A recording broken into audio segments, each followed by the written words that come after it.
Hello Year 8 and welcome back to looking at Nazi Germany, and today I want to look at how did the Nazis use propaganda and censorship to control people. Before we begin, just a reminder that the work from today's lesson is due in Sunday the 10th of May at 5 p.m. You'll need this worksheet below open to fill in as we go along. That's in your Google Classroom. And if there's any questions you've got along the way or any concerns, please feel free to email either myself or your teacher. So, propaganda and censorship. To try to understand this, we first need to look at the person who was in charge of all of this, Joseph Goebbels from the Nazi Party.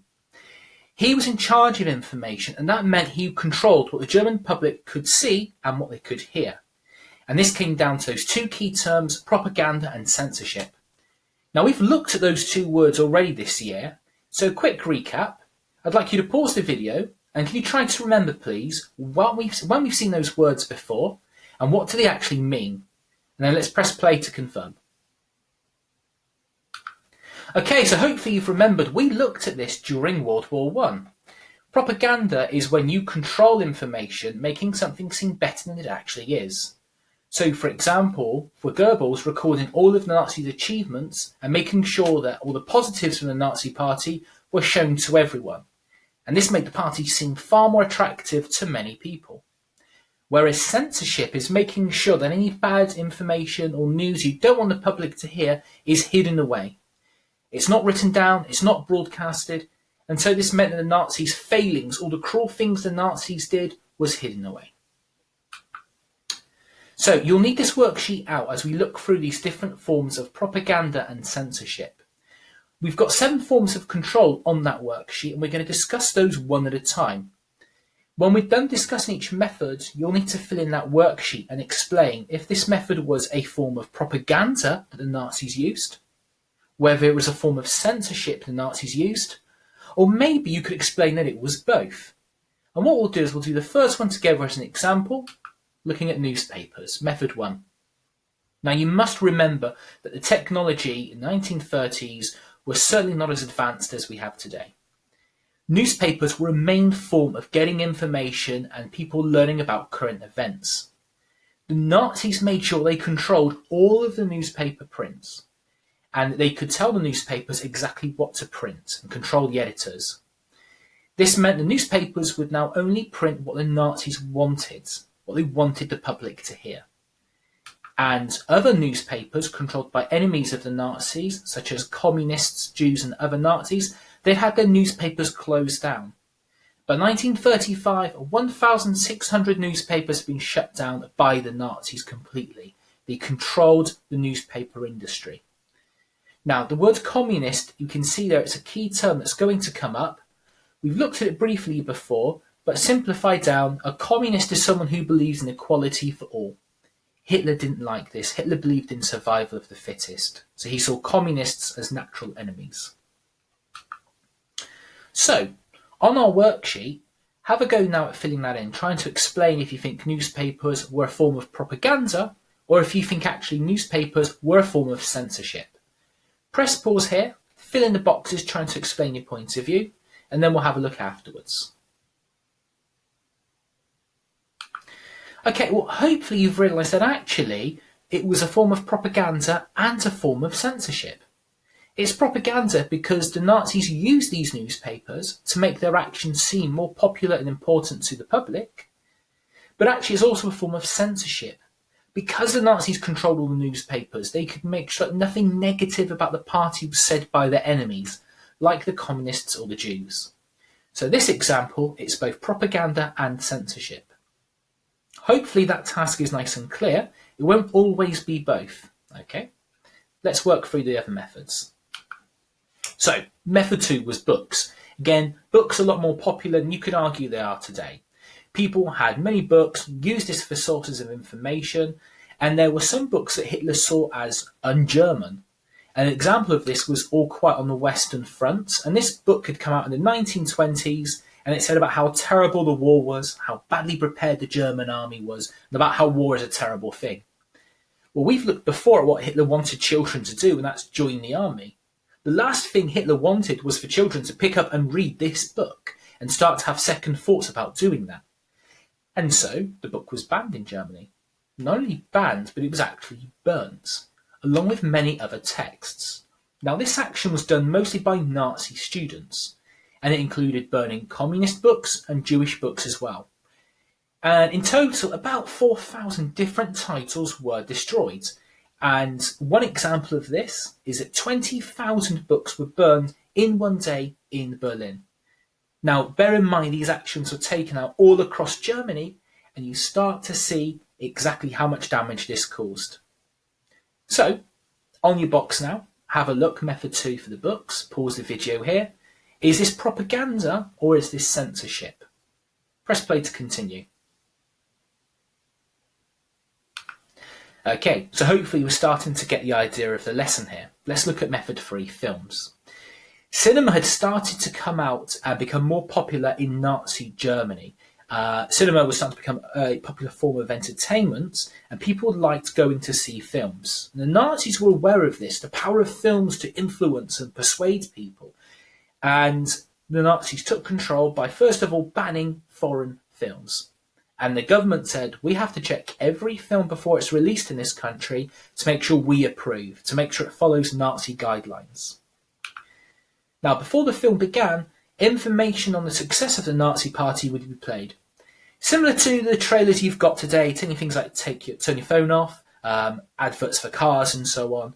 It was a similar thing here. It would basically say, look, we have got the workers building autobahns, we've got a new army that's being built and being equipped, more people have got jobs now in Nazi Germany. It would be a short propaganda film to tell people about the successes of the party. And then during the film itself, it became more and more common for films to have the hero as a Nazi, as an Aryan, seen as the model human.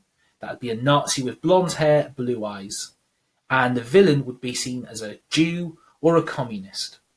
And if you kept seeing these films, and you kept seeing the bad person being portrayed as a Jew or the villain being shown as a communist, then it would subconsciously start to make some people believe that actually the Jews were bad guys as a result. The communists were the bad people. And that's what the Nazis wanted. They wanted to keep reinforcing that message. Okay, method 4 were images of Hitler. Hitler was very recognisable. I mean, if you want proof of that, if you ever say to someone, you've got 5 seconds, draw me a picture of Hitler, they'll normally do 2 eyes, little moustache, and a mouth, and you know it's Hitler straight away. He was a very distinguishable figure, very well-known face.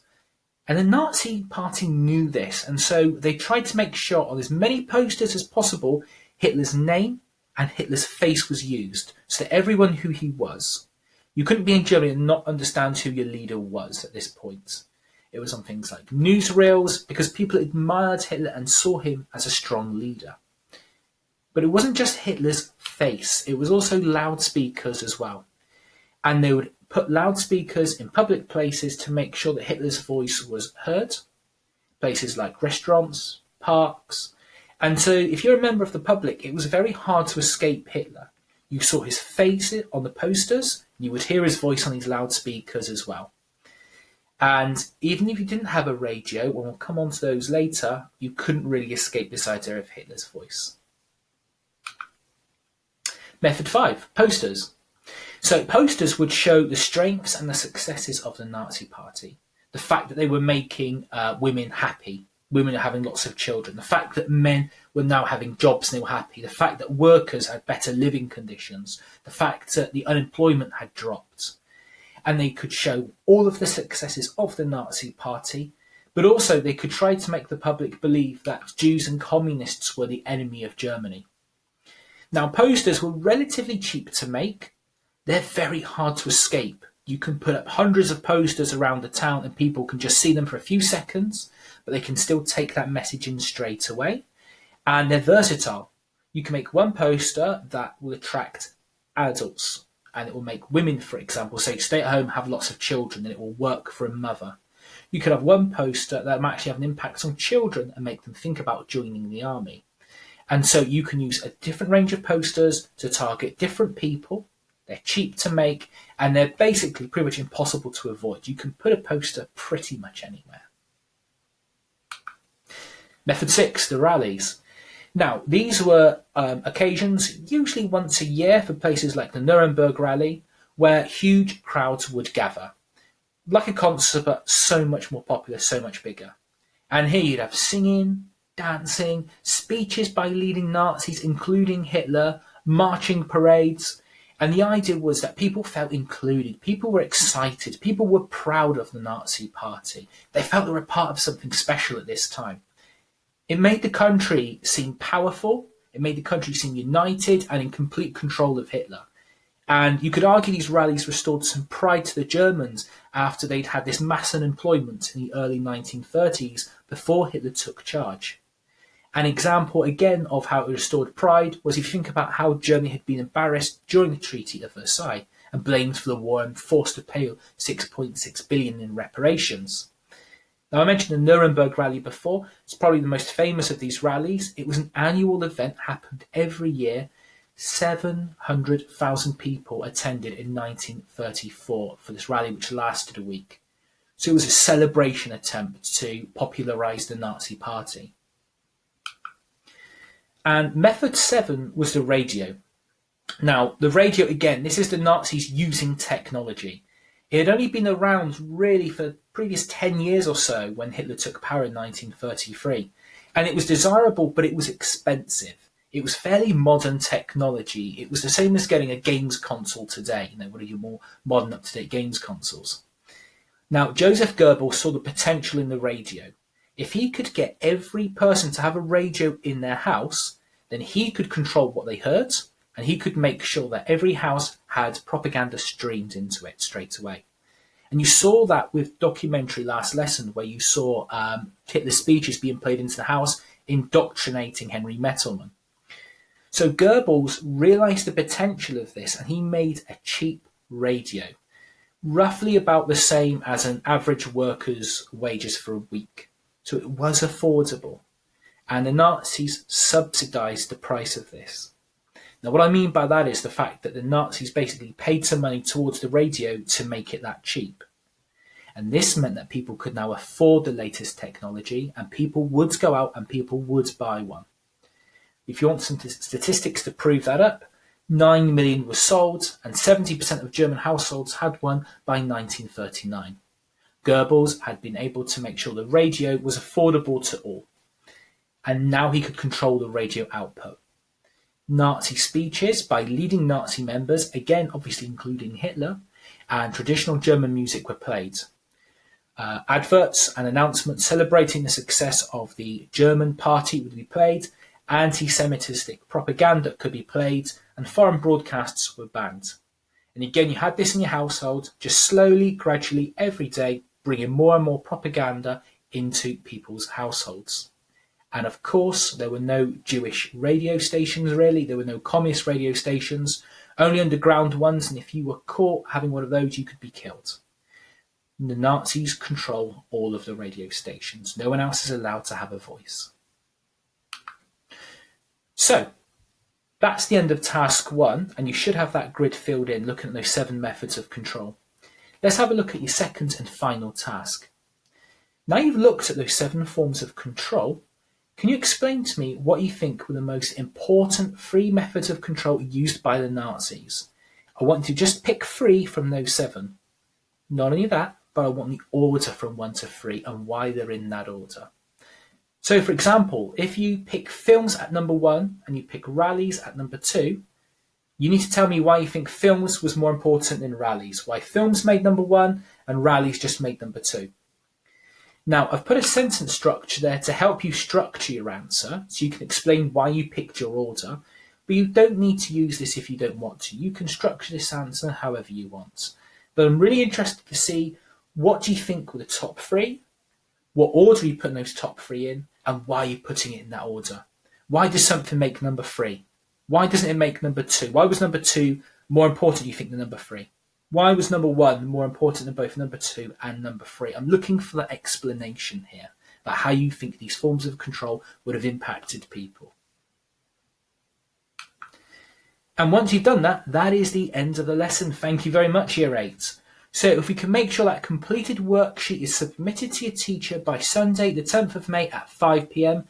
Again, please hit submit. Please make sure your teacher gets your work once you've done it. If there's any feedback from this lesson today, please can you make sure you email me at gbrown@stopseyhighschool.co.uk. Your next lesson will be up Wednesday, the 13th of May. And all that remains for me to say is thank you so much, guys, as always, for your hard work. Please make sure you're looking after yourself. Please try and get some fresh air when you can, and take care. Bye-bye.